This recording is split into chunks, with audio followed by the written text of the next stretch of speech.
صعبة بدونك حياتي، لحالي جالس حياتي، مهموم بيدي وصاتي، متى يا خلي تجيني، أنا من دونك ولا شيء. Bismillahirrahmanirrahim. Assalamualaikum warahmatullahi wabarakatuh.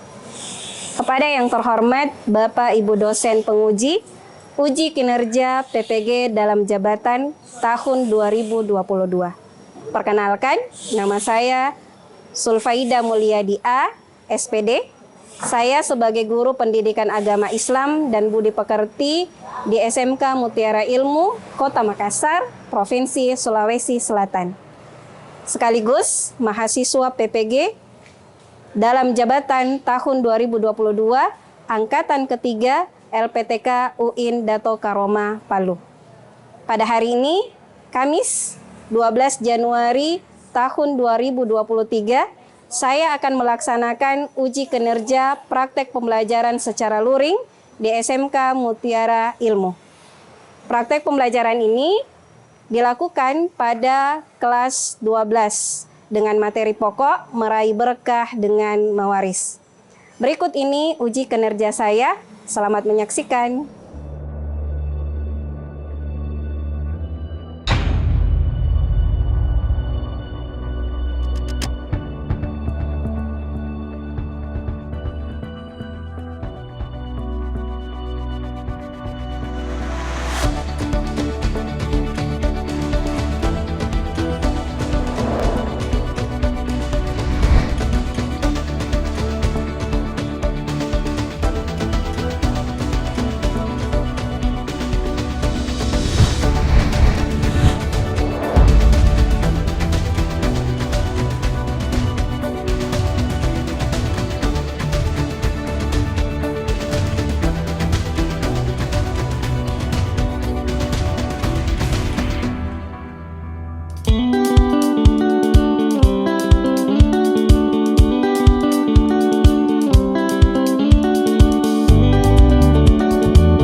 Assalamualaikum warahmatullahi wabarakatuh. Waalaikumsalam warahmatullahi wabarakatuh.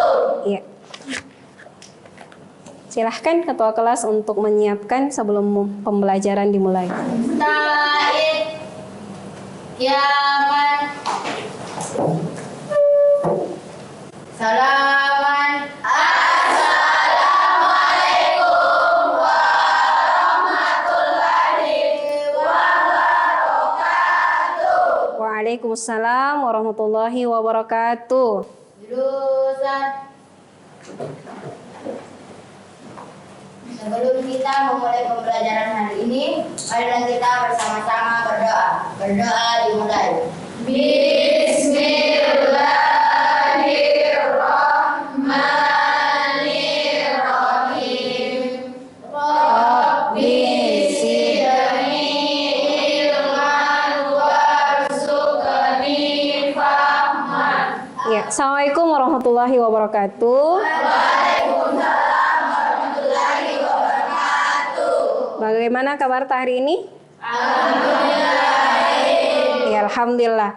Ya, Alhamdulillah hari ini kembali kita bersama-sama ya hadir dalam pertemuan hari ini, dan insya Allah hari ini sebelum kita memulai pembelajaran ya ada baiknya dilihat dulu di samping kiri kanan ya, muka belakangnya, kursi yang tidak rapi tolong dirapikan dulu ya. Misalnya Wulan ya, tolong dirapikan bangkunya. Ya, lihat ada sampah tidak ya, coba dilihat kalau ada sampah dibuang di tempat sampah ya. Bagaimana, sudah siap? Siap. Ya, hari ini ketua kelas ada ndak yang tidak hadir nak? Hadir semua Ibu. Ya, alhamdulillah. Saya lihat juga tidak ada bangku yang kosong, berarti hari ini alhamdulillah datang semua ya. Jumlahnya 24 orang. Ya, alhamdulillah. Alhamdulillah hari ini kita akan meneruskan pembelajaran kita ya. Namun sebelumnya Ibu mau tes semangatnya dulu ya.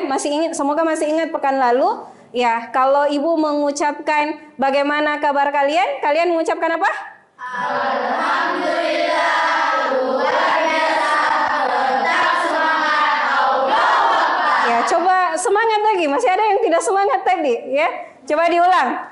Ya, bagaimana kabar kalian hari ini? Alhamdulillah luar biasa. Tetap semangat. Allah Akbar. Ya, Masya Allah. Ya, jadi alhamdulillah hari ini kita memulai pembelajaran kita dengan semangat. Ya, kalau kita semangat, insya Allah mudah ya pembelajaran itu kita bisa mengerti. Ya. Selain itu,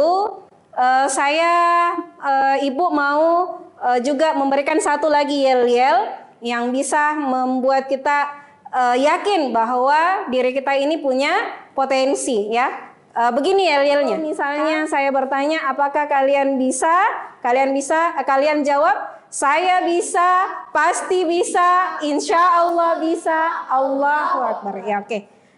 Kita mulai, coba dites ya. Kalau Ibu bilang, apakah kalian bisa mengikuti pembelajaran hari ini dengan baik? Saya bisa, pasti bisa, insya Allah bisa, Allah Akbar. Oke, Masya Allah. Ya, alhamdulillah kita akan memulai pembelajaran kita. Pembelajaran kita hari ini Ibu akan memulai dengan memperlihatkan ya video yang semoga ya bisa memberikan motivasi kepada diri kalian semua. Jadi video ini silahkan disimak dengan baik ya, dan silahkan disiapkan ya tanggapan-tanggapan dari kalian mengenai video ini. Waktu adalah sesuatu yang paling berharga. Tapi dia sekarang ingin menjadi sesuatu yang paling murah di tengah-tengah kita. Kita biasa melewati waktu demi waktu tanpa ada faedah apapun. Bahkan kita biasa menghabiskan waktu demi waktu keadaan lengah, terlena, dan lupa. Mereka tidak bersungguh-sungguh dalam perkara agama mereka. Kebanyakan mereka sebelum semuanya tinggal kenangan dan penyesalan. Ingatlah selalu firman Allah Subhanahu wa ta'ala, hatta idza jaa ahadahumul maut qala rabbirji'un. Ya, itu tadi videonya. Siapa yang bisa memberikan tanggapan dengan video yang tadi? Oke, silahkan Misha. Tanggapan saya tentang video tersebut, di mana kita ketahui bahwa waktu itu sangat berharga. Jika tidak diisi dengan aktivitas yang positif dan produktif, maka itu akan berlalu dengan sia-sia. Dan kita tidak tahu kapan kematian akan menghampiri kita. Dan disitulah penyesalan akan kita dapatkan. Dan maka dari itu kita harus menggunakan waktu dengan sebaik-baiknya. Iya, Masya Allah. Beri tepuk tangan dulu. Jadi betul ya apa yang dikatakan oleh Misha bahwa waktu itu kalau kita tidak manfaatkan dengan baik ya maka kita akan rugi ya, kita akan rugi. Ada lagi yang bisa memberikan tanggapan? Oke, silahkan Nur Aini. Assalamualaikum warahmatullahi wabarakatuh. Waalaikumsalam warahmatullahi wabarakatuh. Jadi tanggapan saya mengenai video tersebut adalah waktu adalah sesuatu yang sangat berharga, apalagi kita sebagai seorang muslim jangan lupakan waktu kita hanya untuk hal-hal yang tidak berfaedah, apalagi hal-hal yang bisa mendatangkan mudarat untuk kita maupun orang lain. Jadi gunakan waktu kita sebaik-baiknya untuk beribadah kepada Allah, karena kita tidak tahu kematian bisa menjemput kita kapan saja, dan apabila kita telah berakhir di kuburan tidak bisa kita ulang waktu kembali untuk melakukan amal ibadah. Iya, Masya Allah. Barakallahu fikum. Iya, jadi waktu itu adalah masa yang salah satu sifatnya dia tidak bisa diulang. Ya, maka ketika dia sudah digunakan, ya pada hari itu, esok hari kita tidak bisa mengulang hari ini. Ya, dia akan terus berlalu. Dan seperti tadi yang disampaikan di video bahwa nanti akan setiap manusia itu akan berucap bahwa dia akan mau kembali ke dunia untuk melakukan amal solih. Tapi apakah bisa kembali? Tidak bisa lagi ya, dia tidak bisa lagi kembali memberikan tanggapan ya, aktif dalam pembelajaran ya, aktif dalam merespon ya, maka ibu akan memberikan bintang ya. Tapi kalau ada yang menunjukkan ekspresi yang tidak menginginkan pembelajaran ya, seperti misalnya tertidur, apalagi ngelamun, tidak ngerespon, tidak aktif ya, maka ibu akan memberikan punishment atau hukuman. Hukumannya kalian akan ibu persilahkan ke depan, kemudian membacakan satu surah yang ibu tentukan ya, bukan hanya sekedar membacakan tapi menghafalkan. Bisa? Ya, jadi untuk hari ini karena Eni ya dan Mesya sudah memberikan respon yang baik, maka ibu kasih bintang. Tepuk tangan dulu untuk Eni. Untuk Mesya.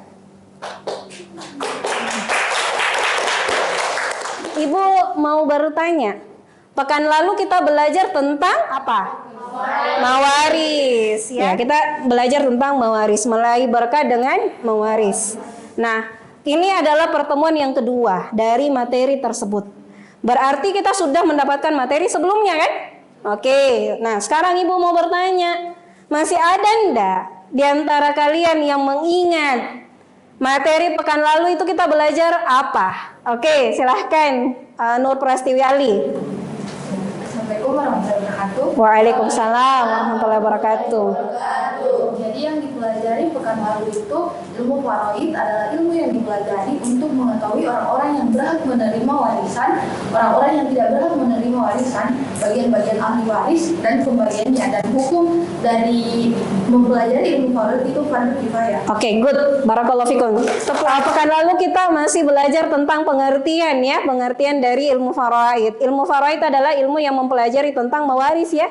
Nah, ilmu faraid itu seperti tadi yang disampaikan oleh Nur Prastiwi Awili, betul bahwa ilmu faraid adalah ilmu yang mempelajari tentang siapa-siapa yang berhak menerima warisan, siapa yang tidak berhak menerima warisan, ya, siapa yang berapa bagiannya dan bagaimana pembagiannya, itu semua dijelaskan oleh ilmu faraid. Hukumnya fardu kifayah. Masih ada yang lain mengingat materi? Oke, silahkan Qadriyah. Assalamualaikum warahmatullahi wabarakatuh. Waalaikumsalam warahmatullahi wabarakatuh. Yang dipelajari kemarin termasuk dengan rukun mawaris. Ya. Mawaris ada 3. Yang pertama, waris adalah pihak-pihak yang berhak untuk mendapatkan harta warisan. Oke. Yang kedua, mawaris adalah pihak-pihak yang meninggalkan harta warisan. Dan yang ketiga adalah maurus, adalah harta warisan yang siap untuk dibagikan kepada ahli waris. Ya, barakallahu fikum. Ya. Ya, dua teman kita saya rasa mewakili semuanya ya, bahwa rukun mewaris itu ada tiga ya. Yang pertama itu adalah ahli waris atau disebut dengan waris yang mendapatkan warisan. Kedua, muwaris. Apa itu muwaris? Orang yang meninggalkan warisan. 3, maurus. Apa itu maurus? Hartanya. Saya mau tanya, apakah mawaris itu bisa terjadi kalau salah satunya ini tidak ada? Tidak, ya, tidak mungkin. Misalnya ada ahli warisnya, ada mewarisnya, tapi maurusnya tidak ada, maka ya apa yang mau dibagi, ya? Oke. Adapun untuk tujuan pembelajaran hari ini, ya, yang pertama adalah kalian mampu menjelaskan hak-hak terkait harta warisan dengan benar. Kemudian yang kedua, menganalisis syarat dan sebab waris dalam Islam dengan benar. Kemudian yang ketiga, menganalisis penghalang mendapatkan warisan dengan benar. Kemudian yang keempat, menganalisis peta sebaran ahli waris dan kewarisannya dengan benar. Dan yang terakhir adalah menyajikan paparan tentang ketentuan waris dalam Islam dengan benar dan percaya diri. Jadi materi ini Ibu telah merekamkan video pembelajaran untuk kalian. Jadi silahkan sebentar disimak video pembelajarannya, ya, disimak dengan baik video pembelajarannya. Kemudian setelah itu baru kemudian kita akan sesi tanya jawab atau diskusi untuk mengenai materi-materi yang kita dapatkan hari hari ini. Alhamdulillah itu tadi tujuan pembelajaran kita. Sekarang kita akan memasuki materi dalam pembelajaran kita. Nah, materi-materi ini Ibu telah membuatkan kalian menjelaskan materi ini lewat video pembelajaran. Jadi silahkan sebentar kalian simak dengan baik video pembelajarannya yang berisi materi-materi tentang materi meraih berkah dengan mewaris. Oke? Jadi silahkan disimak dengan baik ya. Jangan sampai salah fokus. Ya, maka untuk itu sebelum kita mulai videonya, ya video pembelajarannya, Ibu bertanya, apakah kalian siap untuk mengikuti tahap pembelajaran berikutnya? Saya siap, pasti siap, insya Allah bisa, Allahu Akbar. Ya, insya Allah bisa ya. Jadi insya Allah bisa mengikuti dengan baik. Oke, silahkan disimak video pembelajaran kita hari ini. Bismillahirrahmanirrahim. Assalamualaikum warahmatullahi wabarakatuh. Bagaimana kabar kalian semua pada hari ini? Semoga senantiasa berada dalam lindungan kasih sayang Allah Subhanahu wa taala, dan semoga Allah senantiasa menganugerahkan keimanan dan kesehatan yang sempurna kepada kita semua. Pada hari ini, materi yang akan kita bahas masih pada materi pokok meraih berkah dengan mawaris. Pengertian mawaris, ya, pengertian ilmu faraid, hukum mempelajari ilmu mawaris, rukun mawaris, sumber hukum dan kedudukan ilmu mawaris, serta dalil-dalil yang terkait dengan pada 5 poin ini. Oke, kita akan membahas yang pertama. Kemudian yang kedua adalah melunasi utang. Nah, utang ini ada 2 bentuknya, ya. Ada utang kepada Allah dan ada utang kepada manusia. Jadi yang mana itu utang kepada Allah? Misalnya ada seseorang yang Jadi alhamdulillah video pembelajarannya sudah kita simak tadi ya. Ibu menjelaskan tadi sampai materi peta sebaran ahli waris ya.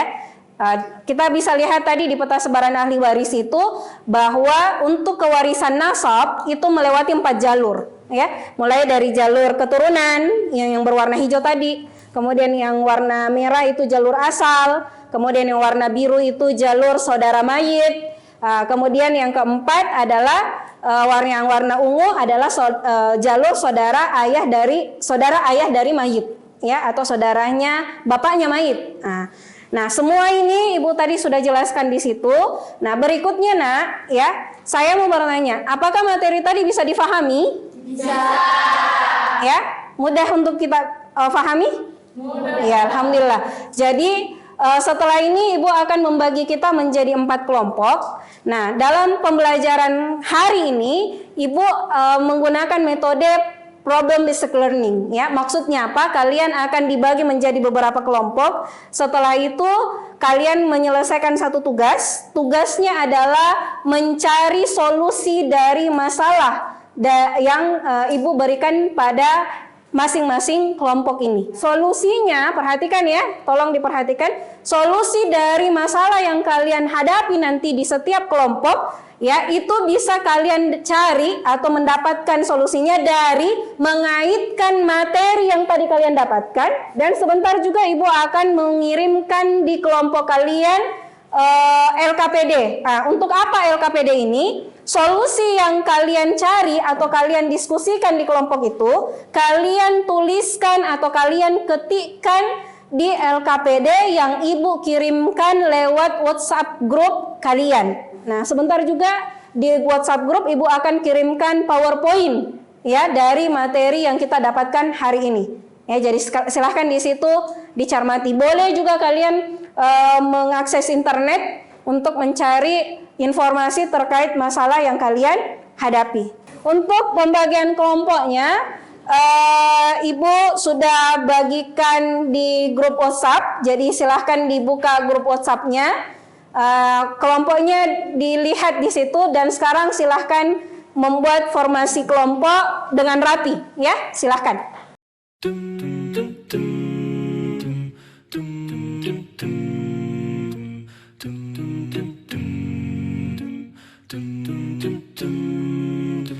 حين محل البلاء جئت إليك ذليلا أناجي من لي غيرك ربي يسمع مني شكواي من يستجيب الدعاء إلا الذي قد دعانا إليه من لي غيرك ربي معقود فيه رجايا لا تعاملني بذنبي يا جواد يا كريم إنني عبد ضعيف حظي لا يستجيب لا تحرمني ربي. Iya, dibahas dari awal masalahnya. Jadi kan masalahnya tadi ada di LKPD, terus lihat ada anunya tuh formatnya, jadi identifikasi apa masalahnya, terus apa penyebab masalahnya, kaitkan dengan materi yang kita sudah sampaikan tadi, pelajari ya, dengan materi-materi yang Ibu sudah kirim di slide tadi. Bagaimana? Sudah selesai semua diskusinya, Nak? Sudah? Oke, alhamdulillah. Oke, kalau begitu kita lanjut untuk presentasi. Nah, sebelumnya mungkin Ibu mau bertanya, apakah kita bisa presentasi dengan baik? Bisa.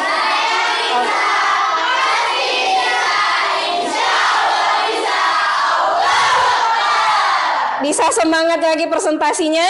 Bisa. Saya bisa? Pasti bisa. Insya Allah. Oke, kita akan presentasi. Untuk presentasi hari ini, Ibu random saja ya yang naik mempresentasikan hasil diskusinya. Untuk kelompok pertama, silahkan kelompok 2 ya untuk mempresentasikan. Ya, beri semangat dulu. Oke, bismillahirrahmanirrahim. Assalamualaikum warahmatullahi wabarakatuh. Waalaikumsalam. Perkenalkan, kami dari kelompok 2. Saya bernama Nur Aini. Saya Dinda Narenti. Saya Rayuna Nabila. Saya Nurul Mufidah. Saya Rianti Nur Fitri. Saya Nur Utmainah. Kami di sini akan mempresentasikan hasil diskusi kami mengenai permasalahan yang kedua. Permasalahan tersebut adalah Lisa adalah seorang anak SMK yang harus berhenti sekolah karena hamil. Lisa menikah dengan Aldi yang telah menghamilinya. Keluarga mereka berjalan seperti keluarga pada umumnya, dan mereka dikaruniai 4 orang anak, yaitu secara berurut Arya, Ayu, Anto, dan Aura. Aldi yang seorang pengusaha berpenghasilan sebesar 15 juta rupiah per bulan sangat mencintai keluarganya dan telah jauh berubah dan bertaubat dari kesalahan di masa lalunya atau 20 tahun yang lalu. Ia meninggal dini hari tadi karena serangan jantung, meninggalkan istri, anak, ayah, ibu, seorang saudara perempuan. Semasa hidup, Arya memiliki hutang sebesar 10 juta rupiah pada rekan kerjanya. Harta peninggalan Aldi sebesar 250 juta rupiah. Sebagai anak pertama laki-laki, Arya menuntut bagian yang lebih besar dari saudaranya yang lain dan bersikeras untuk mengatur harta warisan. Bagaimana menurut pendapatmu mengenai kasus tersebut, dan cobalah kaitkan dengan ketentuan-ketentuan mewaris. Oke, jadi itu adalah permasalahannya. Untuk solusinya, yang pertama ada identifikasi masalah. Yang pertama, Arya sebagai anak pertama berisiko keras ingin membagi warisan karena merasa dirinya paling berhak daripada saudara-saudaranya yang lain. Oke. Terus yang kedua, ada penyebab masalah. Yang pertama, tidak mengetahui ilmu waris menurut agama Islam. Yang kedua, Arya mungkin tidak mengetahui kalau dirinya adalah anak hasil di luar pernikahan yang sah, sehingga dirinya merasa berhak atas warisan ayahnya. Terus yang ketiga, ada solusi. Yang pertama dikaitkan dengan materi ketentuan mewaris. A. Dikaitkan dengan materi, satu, penghalang seseorang mendapatkan warisan. A. Karena pernikahan yang tidak sah, Arya tidak berhak atas warisan Aldi karena dirinya adalah anak hasil di luar pernikahan yang sah, sehingga dia tidak berhak sedikit pun karena bernasab ke ibunya. Yang kedua, syarat waris dalam Islam. Pewaris atau ahli waris harus mengetahui terlebih dahulu hukum-hukum waris sesuai syariat Islam. Yang ketiga, syarat-syarat maurus. A. Menyelesaikan seluruh biaya penyelenggaraan jenazah. B. Melunasi seluruh hutang si mayit. C. Melaksanakan wasiat. D. Warisan. Dalam hal ini, warisan Aldi mempunyai hutang kepada rekan kerjanya, sehingga ahli waris harus melunasi hutang terlebih dahulu sebelum membagikan warisan. Keempat, peta sebaran ahli waris. Asabah binafsi, yaitu ahli waris yang menerima sisa warisan dengan sendirinya. Dalam hal ini, anak laki-laki mendapat 1 bagian warisan. B. Asabah bil gairi, yaitu ahli waris yang menerima sisa warisan karena ditarik oleh saudara laki-lakinya. Dalam konteks ini, 2 anak perempuan mendapat 1/2 bagian. Saudari perempuan si mayit tidak mendapatkan warisan karena terhalang oleh ahli waris yang lain. Ashabul furud. A. Sebab nasab. Ayah si mayit mendapat 1/6 bagian. Ibu si mayit mendapat 1/6 bagian. B. Sebab pernikahan. Istri si mayit mendapat 1/8 bagian. B. Kesimpulan. Sebelum harta warisan dibagikan, para ahli waris harus mengetahui terlebih dahulu ketentuan-ketentuan waris dalam Islam, seperti sebab-sebab waris, syarat-syarat waris, dan peta sebaran ahli waris maupun ketentuan-ketentuan maurus.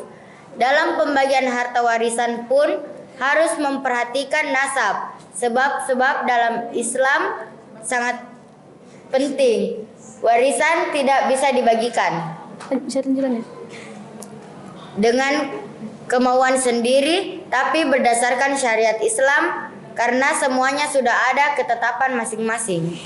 Itulah penjelasan mengenai masalah yang kami hadapi. Apabila teman-teman semua ada yang ingin dipertanyakan atau masih ada yang kurang jelas, boleh dipertanyakan kepada kelompok kami. Kami mempersilahkan. Terima kasih atas kesempatan yang telah diberikan kepada saya untuk bertanya. Bagaimana jika pasangan tersebut telah menikah sah? Apakah anak kedua dan selanjutnya berhak menerima warisan atau tidak? Oke, terima kasih atas pertanyaannya. Jadi pertanyaan teman tadi, bagaimana apabila pasangan suami istri tersebut telah melakukan pernikahan yang sah, apakah anak kedua dan anak selanjutnya berhak mendapatkan warisan? Jawabannya adalah berhak. Apabila pasangan suami istri itu mempunyai anak di luar pernikahan dan setelahnya itu mereka melakukan pernikahan yang sah sesuai dengan syariat Islam, maka anak mereka termasuk dalam anak-anak hasil dari pernikahan yang sah, jadi berhak untuk mendapatkan warisan. Oke, good. Oke, silahkan kasih aplaus dulu untuk kelompok 2. Ya, jadi tadi ya sudah disampaikan masalah untuk kelompok 2 ini terkait dengan anak di luar nikah yang menuntut waris. Oke, terkait dengan adanya anak yang di luar nikah yang menuntut harta warisan yang lebih, ya, apalagi dia anak yang pertama. Nah, tadi solusinya sudah disampaikan bahwa anak yang lahir di luar nikah itu terhalang mendapatkan Warisan. terhalang mendapatkan warisan karena dia tidak menjadi sebab ahli waris dari pernikahan yang sah. Berarti anak yang lahir di luar pernikahan yang sah tidak menjadi ahli waris. Maka seperti yang tadi disampaikan oleh kelompok 2 ya, bahwa anak tersebut yang namanya Aldi ya, Arya ya, yang namanya Arya itu tidak boleh menuntut ya, karena sebab ahli waris waris itu tidak didapatkan oleh si Arya ini tadi ya. Good ya, good. Jadi tadi juga sudah ditanya oleh kelompok berapa yang bertanya tadi? Kelompok 1 ya, atas nama Argia menanyakan kalau misalnya orang tua Arya ini menikah ya, dari pernikahannya tadi dia menikah kembali, maka untuk keturunan kedua, ketiga, keempat itu sudah berdasarkan pernikahan yang sah, maka dia berhak mendapatkan warisan. Oke, good. Syukran ya untuk kelompok 2 ya, presentasinya good, dan silahkan berikan aplaus untuk kelompok 2. Oh ya, silahkan ditutup dulu diskusi atau presentasinya, baru kita melanjutkan pada kelompok yang berikutnya. Demikian presentasi kami. Terima kasih, kurang lebihnya mohon dimaafkan. Assalamualaikum warahmatullahi wabarakatuh. Assalamualaikum warahmatullahi wabarakatuh. Waalaikumsalam warahmatullahi wabarakatuh. Kami dari kelompok 4 akan mempresentasikan hasil diskusi kami. Saya Sri Mulyana Basri. Saya Sri Nur Putri. Saya Dwi Prasetyoani. Saya Firda Wulandari. Saya Dewi. Saya Fikar Rayu. Pada kelompok kami membahas mengenai Aisyah telah dinikahi oleh Ahmad 35 tahun yang lalu. Keluarga mereka berjalan seperti keluarga pada umumnya, dan mereka dikaruniai 4 orang anak, yaitu secara berurut: Ali, Aliyah, Ammar, dan Anggi. Mereka mendidik anaknya dengan kedisiplinan dan fondasi agama yang kuat. Ali yang merupakan anak sulung yang sangat berprestasi, dan ia murtad karena mengikuti agama istrinya. Ahmad meninggal dini hari tadi karena serangan jantung, meninggalkan istri, ayah, anak, dan ibu. Semasa hidup Ahmad memiliki utang sebesar 20 juta pada rekan kerjanya. Harta peninggalan Ahmad sebesar 200 juta. Sebagai anak pertama laki-laki, Ali menuntut bagian yang lebih besar dari saudara yang lainnya dan berkeras untuk mengatur harta warisan. Bagaimana menurut pendapatmu mengenai kasus tersebut, dan cobalah kaitkan dengan ketentuan-ketentuan warisan. Hal-hal terkait warisan, syarat, sebab warisan, serta ahli waris dan kewarisannya yang telah kalian pelajari, serta kemukakan apa yang harus dilakukan sebagai solusi yang dari permasalahan tersebut. Nah, identifikasi masalah akan dibahas dengan Firda. Baik. Sebagai anak pertama laki-laki, Ali menuntut bagian yang lebih dari saudara yang lainnya dan berhak untuk mengatur jumlah warisan. Penyebab masalah, Ali yang awalnya berhak menjadi waris karena memiliki nasab yang kuat dari seorang Bapak Ahmad, tetapi dia murtad karena mengikuti agama istrinya. Seperti yang kita ketahui bahwa seorang mendapatkan warisan karena sebab menjadi waris juga harus ada bersama agama. Jadi jika seseorang yang beda agama dengan waris, maka dia tidak berhak atas warisan tersebut. Adapun solusinya, hak-hak terkait harta warisan, yaitu melunasi hutang. Pada pembahasan masalah ini diketahui bahwa Pak Ahmad memiliki utang sebesar 20 juta pada rekan kerjanya. Jadi, jika utang tersebut ada pada seorang mayit, maka utang tersebut harus dibayar terlebih dahulu. Adapun yang terkait dengan sebab-sebab waris, yaitu persamaan agama. Jika ada seorang yang berbeda agama dengan mewaris, maka tidak berhak untuk mendapatkan warisan. Penghalang mendapatkan warisan, yaitu murtad. Di sini kita ketahui bahwa Ali itu murtad karena mengikuti agama istrinya, maka dia tidak berhak mendapatkan warisan dari Pak Ahmad. Walaupun sebenarnya dia merupakan anak dari sisi nasabnya, tetapi karena dia murtad, maka dia tidak berhak mendapatkannya. Dan kembali lagi dari sebab waris yang saya sebutkan tadi, yaitu tidak diperbolehkannya perbedaan agama. Baik, pada peta sebaran ahli waris yang pertama, Pak Ahmad mempunyai istri, ayah, ibu, dan 4 orang anak. Tetapi 1 anak laki-laki dari Pak Ahmad tidak termasuk karena berbeda agama dengan muwaris dan murtad. Yang kedua, ayah dari Pak Ahmad mendapatkan 1/6 bagian. Kemudian yang ketiga, ibu dari Pak Ahmad mendapatkan 1/6 bagian. Kemudian yang keempat, istri dari Pak Ahmad mendapatkan 1/8 bagian. Kemudian yang kelima, anak perempuan dari Pak Ahmad mendapatkan 2/1 bagian. Kemudian yang keenam, anak laki-laki dari Pak Ahmad mendapatkan 2 kali lebih banyak dari anak perempuan. Pembagian tersebut merupakan bagian dari harta yang ditinggalkan Pak Ahmad setelah melunasi semua utang yang dimilikinya. Kesimpulan, sebelum melakukan pembagian warisan, sebaiknya kita mengetahui hal-hal yang terkait dengan warisan, syarat-syarat, skop waris, peta sebaran, ahli waris, dan cara memilih bagian harta warisan, agar dapat dijalankan sesuai dengan ketentuan Allah dan juga dapat menghindari kejadian harus mengulangi dalam keluarga. Nah, itulah kesimpulan dari materi yang kami bahas. Sebelum kami tutup, apakah ada yang ingin bertanya? Saya. Ya, silahkan. Assalamualaikum warahmatullahi wabarakatuh. Waalaikumsalam warahmatullahi wabarakatuh. Terima kasih atas kesempatan yang diberikan. Pertanyaan untuk kelompok 4 yaitu bagaimana jika si anak tetap bersikeras untuk mendapatkan warisan karena dia merasa bahwa dia berhak untuk mendapatkan warisan karena dia adalah anak pertama. Terima kasih. Silakan dijawab. Terima kasih atas pertanyaan yang diberikan. Saya akan menjawab. Tetap tidak bisa mendapatkan harta warisan tersebut karena dia murtad, dan dapat kita ketahui bahwa murtad itu termasuk penghalang seseorang mendapatkan hak warisan. Jika tidak bisa dibicarakan secara baik-baik, maka bisa dibawa ke jalur hukum. Oke, good. Oke, Abuas dulu. Oke, silahkan ditutup presentasinya. Sekian dari presentasi kami. Apabila lebih dan kurangnya kami mohon maaf. Semoga dapat bermanfaat bagi kalian semua. Wabillahi taufiq wal hidayah. Wassalamualaikum warahmatullahi wabarakatuh. Assalamualaikum warahmatullahi wabarakatuh. Waalaikumsalam warahmatullahi wabarakatuh.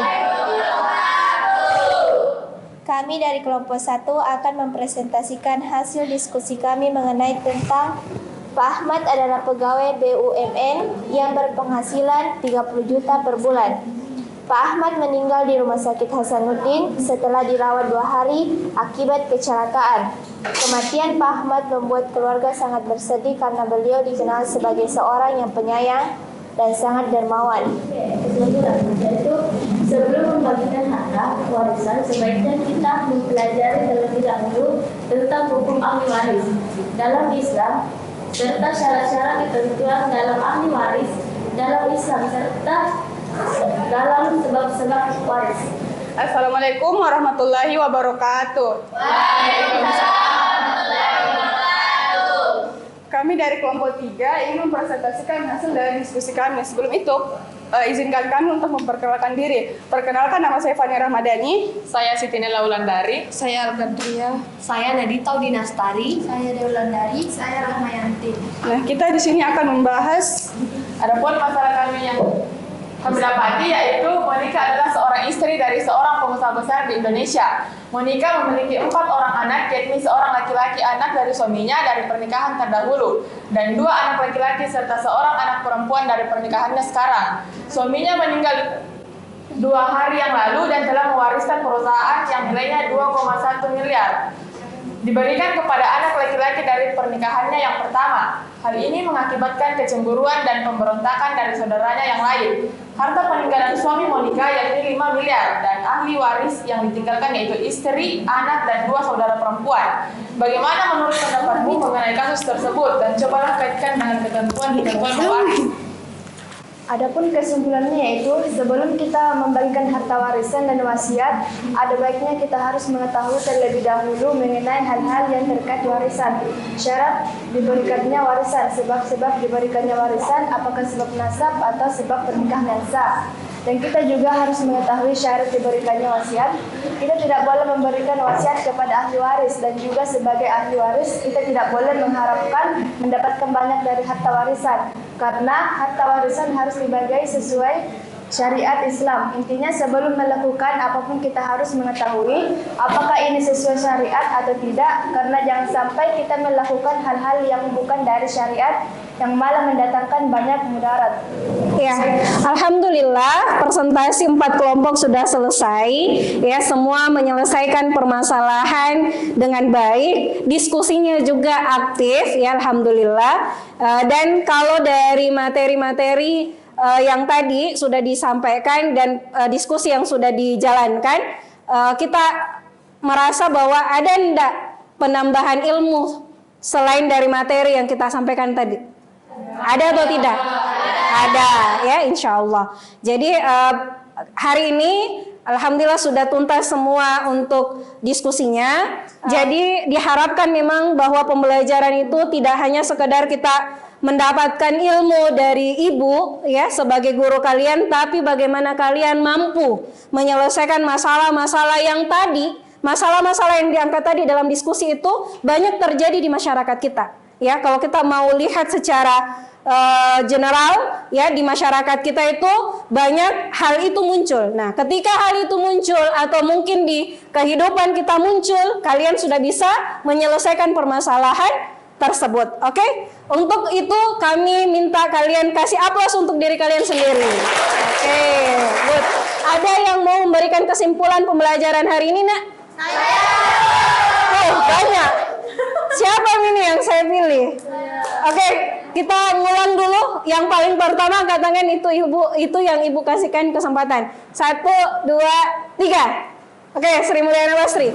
Yang dapat saya simpulkan dari materi yang dibahas tadi yaitu rata-rata masalah yang kita bahas mengenai adanya pemberontakan karena ingin mendapatkan harta warisan. Sebaiknya pembagian harta warisan itu dilakukan sesuai dengan syariat agama Islam agar tidak terjadi konflik. Terus sebelum melakukan pembagian harta warisan, adanya hak-hak warisan, yaitu melunasi hutang, menyelesaikan biaya pengurusan jenazah, wasiat dan warisan.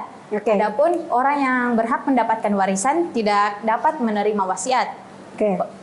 Ahli waris dapat dibagi menjadi dua, yaitu ashabul furud, yaitu yang memiliki bagian tetap, dan asabah, yaitu yang memiliki bagian sisa. Good job. Masya Allah ya, sudah disimpulkan dengan baik. Jadi tolong diperhatikan, kesimpulannya sudah disampaikan oleh Sri Mulyana Basri. Ya, Ibu cuma menguatkan saja bahwa yakinlah bahwa ketika di muka bumi ini, ya, kita selalu kemudian menentang apa yang Allah sudah tentukan, itu akan terjadi masalah, ya.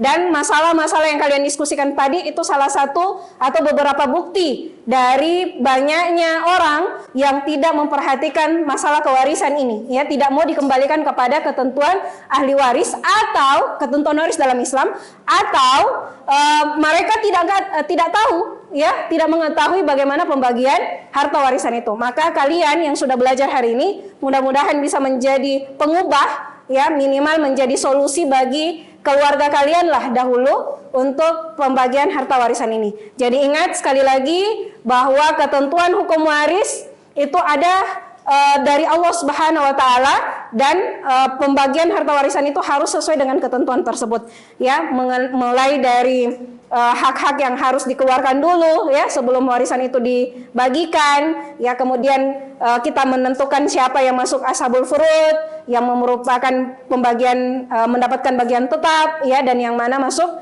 asabah, dan ternyata ada penghalang-penghalang mendapatkan warisan. Ya, good, alhamdulillah. Alhamdulillah hari ini materi kita sudah selesai, ya. Masalah yang didiskusikan juga sudah mendapatkan solusi dengan baik. Maka untuk hari ini materi kita, pertemuan kita sudah usai. Ibu ucapkan syukron wa jazakumullah khair kepada antunna sekalian karena sudah mengikuti pembelajaran hari ini dengan good, dengan baik. Dan ingat motivasi di awal tadi, ya, kalian ini adalah masa muda yang tidak berulang dua kali, ya. Allah mengingatkan kita dan mengingatkan ibu secara pribadi dalam surah Al-Asr, ya, wal asr, ya, demi masa, innal insana lafi khusr, ya, sesungguhnya manusia itu berada dalam kerugian, illal ladzina amanu wa amilus shalihat, kecuali di antara mereka yang melakukan amal sholih, wa tawashaw bil haq wa tawashaw bis sabar, mereka saling menasehati dalam kebaikan dan saling menasehati dalam kesabaran. Maka, ya, tidak ada jalan lain kecuali kita menggunakan waktu ini dengan baik dan kembali kepada ketentuan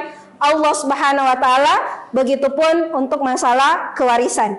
Ya, Ibu cukupkan sampai sini, dan insya Allah, ya, pekan depan materi ini masih berlanjut, ya. Kalau pekan lalu masih di awal pengertian, kemudian hari ini membahas tentang ketentuan, pekan depan kita akan membahas tentang bagaimana tata cara pembagian harta warisan. Jadi sudah masuk pada aplikasi.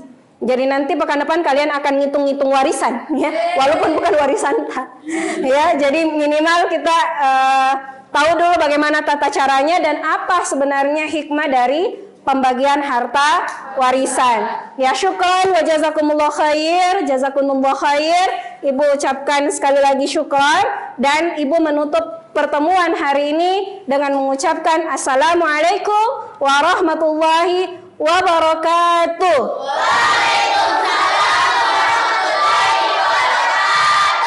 Ya, silahkan Inna untuk menutup pertemuan hari ini dengan membaca doa dan disiapkan. Hari ini marilah kita bersama-sama membaca doa kafaratul majelis. Berdoa dimulai.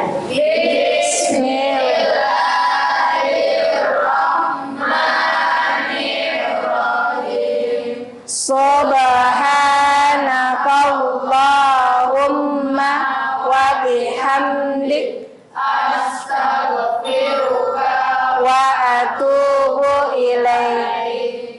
Taib. Ya Mas. Salaman. Assalamualaikum warahmatullahi wabarakatuh. Waalaikumsalam warahmatullahi wabarakatuh.